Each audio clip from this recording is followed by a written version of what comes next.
రామవరపుకోట మండలం కాళ్ల చెరువుకు చెందిన చౌటుపల్లి రాంబాబు చర్చ్ ఏర్పాటు చేసుకుని ప్రార్థనలు చేస్తున్నాడు. ఈ క్రమంలో కూలి పనులు చేసుకునే ఒక కుటుంబం పాస్టర్ వద్దకు వచ్చి ప్రార్థనలు చేయించుకునేది. వారి కుమార్తె 14 సంవత్సరాల వయస్సు కలిగిన బాలికపై పాస్టర్ రాంబాబు కన్నేసి తరచూ ఆ బాలికను అత్యాచారం చేసేవాడు. ఈ విషయం ఎవరికైనా చెబితే దేవుడు శపిస్తాడని ఆ బాలికను బెదిరించాడు. దీంతో ఆ బాలిక ఎవరికీ చెప్పలేదు. బాలిక తీవ్ర అనారోగ్యం పాలు కావడంతో తల్లిదండ్రులు ఏం జరిగిందని ఆ బాలికను అడగడంతో మొత్తం విషయం బయటకు వచ్చింది. జరిగిన సంఘటన మొత్తం ఆ బాలిక చెప్పింది. బాలిక కుటుంబ సభ్యుల ఫిర్యాదు మేరకు తడికలపూడి ఎస్ఐ వల్లి పద్మ కేసు నమోదు చేసి బాలికను చికిత్స నిమిత్తం ఏలూరు ప్రభుత్వ ఆసుపత్రికి తరలించారు. ప్రస్తుతం ఆ బాలిక ఆసుపత్రిలో వైద్య సేవలు పొందుతోంది. ఈ విషయం బాలల హక్కుల కమిషన్ దృష్టికి వెళ్ళగా కేసును కమిషన్ సుమోటోగా స్వీకరించింది. ఏలూరు ప్రభుత్వ ఆసుపత్రికి బాలల హక్కుల commission chairman VS Suryanarayanaraju, director Gandhibabu చేరుకుని బాలికను పరామర్శించి ఆరోగ్య పరిస్థితిని తెలుసుకొని మెరుగైన వైద్యం అందించాలని వైద్యులకు వారు సూచించారు. బాలికపై అత్యాచారం చేసిన చౌటుపల్లి రాంబాబును చట్ట ప్రకారం కఠిన శిక్ష పడే విధంగా చర్యలు తీసుకుంటామని, బాలికను అన్ని విధాలా ఆదుకుంటామని హామీ ఇచ్చారు. కమిషన్ వెంట డిఎంహెచ్ఓ డాక్టర్ యు శోభ ఉన్నారు. కళ్ళ చెరువు గ్రామంలో ఒక 14 సంవత్సరాల బాలికపై అగాత్యం జరిగిందని తెలిసి ఆంధ్రప్రదేశ్ రాష్ట్ర బాలల హక్కుల కమిషన్ సుమోటోగా తీసుకుని ఈరోజు మా సభ్యులైన గాంధీబాబు గారితో కలిసి ఆ పాపని ఆరోగ్య స్థితి ఏ విధంగా ఉంది తెలుసుకోవటం కోసం ఈరోజు ప్రభుత్వ హాస్పిటల్ దగ్గరికి రావటం జరిగింది. ఇప్పటికే మహిళా ఎస్ఐ కేసుని ఎఫ్ఐఆర్ చేయటం జరిగింది. పోక్సో కేసు కింద 1-2 చట్టాలు పెడితే మా కమిషన్ కూడా ఇంకొక 2-3 సెక్షన్లని పెట్టండి అని మేము తెలియజేయటం, ఆ విధంగా పోలీసు వారు కూడా ఆ సెక్షన్లు కూడా యాడ్ చేసి ఎవరైతే నిందితుడు ఉన్నాడో అతనికి శిక్ష పడే విధంగా కమిషన్ గట్టిగా చర్యలు తీసుకుంటుంది.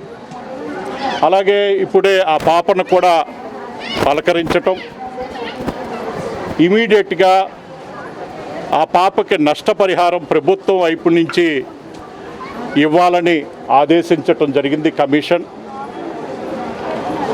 అలాగే ఆ అమ్మాయి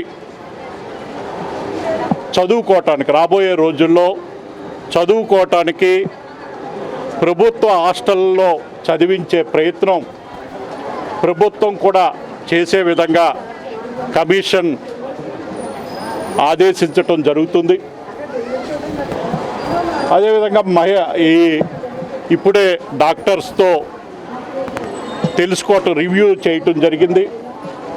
ఏ విధంగా ఆరోగ్య పరిస్థితి ఏ విధంగా ఉంది అనే విషయాలు తెలుసుకోవటం, అలాగే రాబోయే రోజుల్లో అతను ఆ పాస్టర్ గతంలో కూడా ఆ గ్రామస్తులు కూడా నేను మాట్లాడటం జరిగింది.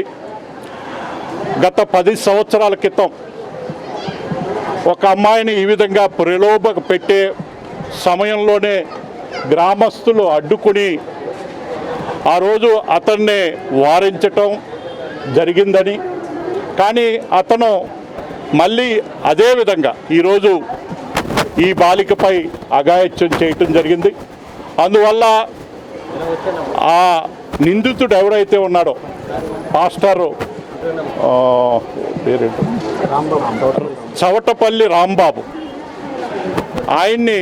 అతన్ని నిందితుడిని శిక్ష పడే విధంగా కమిషన్ చర్యలు తీసుకుంటుంది, గట్టిగా ఉంటుంది. ఎవరైనా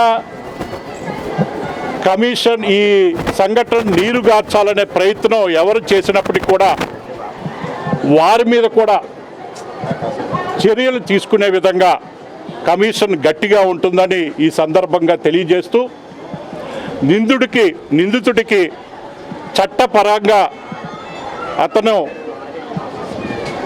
చర్యలు తీసుకునే విధంగా కమిషన్ ఎప్పటికప్పుడు పర్యవేక్షణ చేస్తుంది. అలాగే ఆ పాప భవిష్యత్తు, ఆ అమ్మాయి చదువుకోవటం గురించి కానివ్వండి, అలాగే ఆరోగ్య విషయాలు కానివ్వండి, న్యాయపరమైన విషయాల్లో కమిషన్ అండగా ఉంటుంది.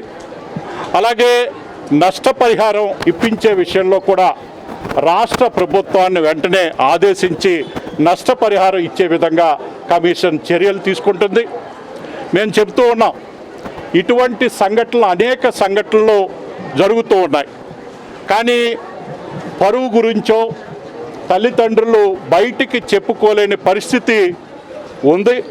అందువల్ల మేము కమిషన్ మీరు ఫోటోలు కానీ ఎవరైతే మాకు కంప్లైంట్ ఇచ్చారో వాళ్ళ వివరాలు కానీ బయటికి రాకుండా వాళ్ళకి న్యాయపరంగా అన్ని విషయాల్లో కమిషన్ అండగా ఉంటుంది. కాబట్టి ఎటువంటి సంఘటనలు జరిగినప్పటికీ రాష్ట్రంలో మా కమిషన్ దృష్టికి తీసుకురావచ్చు. అటువంటి వాళ్ళ మీద శిక్ష పడే విధంగా చర్యలు తీసుకుంటుంది.